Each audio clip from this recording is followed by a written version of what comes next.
বাংলাদেশ সশস্ত্র বাহিনীতে কর্মরত সেনাবাহিনীর ক্যাপ্টেন ও তদূর্ধ্ব পদমর্যাদার কমিশন প্রাপ্ত কর্মকর্তাদের বিশেষ নির্বাহী ম্যাজিস্ট্রেটের ক্ষমতা আরও ৩.৫ মাসের জন্য বাড়িয়েছে অন্তর্বর্তী সরকার। ১১ নভেম্বর জনপ্রশাসন মন্ত্রণালয় থেকে জারি করা এক প্রজ্ঞাপনে এই সিদ্ধান্ত জানানো হয়। বলা হয়, মেয়াদ বৃদ্ধির ফলে সেনাবাহিনীর পাশাপাশি বাংলাদেশ কোস্টগার্ড ও বিজিবি প্রেষণে থাকা সমপদমর্যাদার কর্মকর্তারাও বিশেষ নির্বাহী ম্যাজিস্ট্রেট হিসেবে দায়িত্ব পালন করতে পারবেন।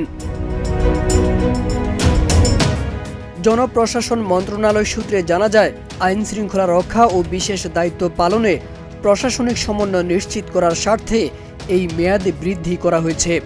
এর আগে গত ১১ সেপ্টেম্বর থেকে কর্মকর্তাদের নির্বাহী ম্যাজিস্ট্রেটের ক্ষমতার মেয়াদ ২ মাস বাড়ানো হয়েছিল, যার মেয়াদ শেষ হচ্ছে ১১ নভেম্বর। তারেক আজিজ খান, প্রজন্ম ২৪।